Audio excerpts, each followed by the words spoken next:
Okay, I'm going to talk to you guys now about pitching affidavits. So, pitching affidavits are required for every player pitched game. So, Double A is going to end up using these when they start player pitch. Obviously, all AAA games, all majors games, all 50/70 games will be using this form. Blank pitching affidavits are located in the blue binder, and it'll be in the front pocket. So there's a stack of them. And the only time you're going to be pulling out a blank pitching affidavit is on game one of whatever player pitch game is happening. So first game of the season. And for Double A, it's the game that you guys, the very first game of when you start player pitch. That's when you're going to use that form. The other time you will use a blank form is if the form that your manager hands you is completed to the bottom. You're obviously going to need a new one. So then you get a blank one, put it on top, hand them back all of the affidavits, and then they should be handing you at the beginning of the game all of their affidavits. When it gets toward the end of the season and they're going to have a lot, they're going to have a stack, they can still continue to hand you. They sometimes staple them together and they just hand you the stack, or they hand you like a clear file folder with them in there with the most recent one on top. You should at least be able to go back 4 games in history. So that may mean 2 or 3 pitching affidavits, because the most days of rest you're going to need on a player is 4. So if you go 4 games back, you don't need to have the very first pitching affidavit from the very first game when you're at the end of the season, if that makes sense. I will be going over this information with the coaches and managers of all the divisions of player pitch so that there is no, hopefully, minimal confusion about whose responsibility it is to hold on to the pitching affidavit and how unacceptable it is to not have it. Okay, so I'm also going to go over with them the reverting. So reverting just means that a pitcher is going to end his time of pitching with a specified pitch count. So we're going to look at so Kate did a page here that we used in training. And we are going to look at where the first batter ended. So he ended at 77 pitches. So I'm going to find it.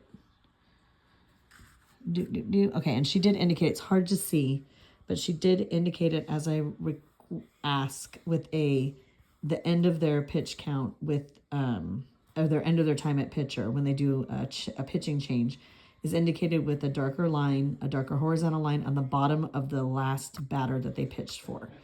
His last pitch count was 77. She also indicated that here in inning 5, 77. Okay, so I'm just going to look at all the pitchers just so you know. So then the next pitcher ended at 31. So he ended here. And again, you can see the change of pitcher because she did the horizontal line. She ended at 31. She also indicated that here, 31, okay? And then the last pitcher ended at 19. I think it's 19. Yeah, it's 19, and it's indicated here. Don't forget to do that on the last pitcher because it's going to be at the end of the game when lots of things are happening, and so sometimes we get lazy and we still write it down on the affidavit, but it should also be here. Okay, so now we're going to talk about reverting. So what happens is that with the total number of pitches thrown, when you look at the inside flap of your scorebook, there is a small piece of paper attached to the foul ball ticket envelope. And it tells you 2 things. It tells you pitching thresholds, which means that's the most number of pitches that a pitcher can pitch for their age group. Okay, you can... we'll talk about how you can start a batter and finish a batter and go over this number. But we'll talk about that in a minute. So there's that information's on here, and then days of rest information is on here. And that's what we're working on right now. This is why reverting back pitches is important, because for strategy purposes and the ability to use a pitcher in a specific game in the future, managers are going to be on top of this rule. And you don't have to memorize it. It's here. I only memorize some of them because I've done it for so long, but I still look at it to make sure I'm doing it right. You do not want to make a mistake on this. So we're going to take the first batter. He actually threw 77 pitches. So what you do is you find where he ended. So that would be that horizontal line. He ended at 77. You look at the batter before and where he ended there, 72. So he started this next batter. You add one pitch to what he ended on the last batter before that. So the last batter ended at 72. So he started this batter at 73. So that's the number he reverts to. It's previous batter plus 1. It's always plus 1. So in this case, it's 73. So Kate actually reverted it here, and you circle the reverted number because that's the number we're going to go by for days of rest. So it's not going to really benefit this kid because he maxed out for days of rest. So you circle the 73. Now, the next batter ended at 31. So he is here, 31. The batter prior started, I think that says 28. So you 28 plus 1, he started this batter at 29, okay? So instead of 31, he's actually pitched 29 when you revert. He still would have had just one day of rest, but we're getting practice in, that's good. The last batter ended at 19.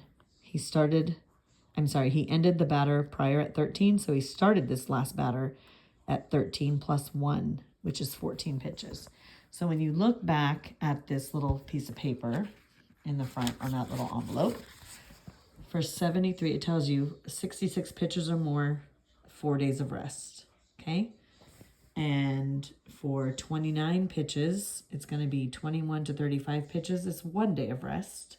And then for 14 pitches, it's going to be 0 days of rest. So days of rest, how does that work? Well, the game was played on the 21st. The days of rest start the following day. So days of rest for the player, this guy is 4 days. So I always use my fingers because I'm tired at the end of the night. 21, 22, 23, 24, 25. 4 days of rest, 25. So he can pitch again on the 26th. He gets the whole 4 days of rest.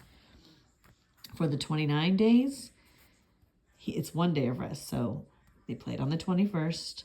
He's going to rest on the 22nd. That's 1 day. He's eligible to play again on the 23rd. And I put a 4D for 4 days of rest, 1D for 1 day of rest. And then for 14, it's under 20. No days of rest required. They played on the 21st. He can pitch again on the 22nd. No days of rest. So it's always you look at the batter prior to the one you ended on and you add 1. It's just plus 1. That's it. Easy. So for the same thing for the other side. The first batter ended at 81. So let me find him. So it's here. You can see the dark line. He actually ended, his real pitch count was 86. The next pitcher ended at 60. And I don't see her dark line here, but that's where he ended. So you got to do a dark line down here. It's hard when it's the end of an inning and you're not going to realize until the next inning that the pitcher changed. So take that second while they're warming up and go ahead and go back to the prior inning to finish that batter out. She did do the reverting and all the stuff here while that pitcher was warming up. Just forgot that part. Nobody's perfect. It's fine. And then the last pitcher ended at 17. And that's clear here. Okay? So we're going to do that reverting again. So for the kid that ended at 86, you look at... Where did that guy go? Right here. You look at the 86. She has the horizontal line. You look at the batter before, which is 80, and you add 1. 81 is where he started this batter. So he reverts to 81. Indicated, and then you circle it. She also indicated it here, which is awesome. Circle it, okay?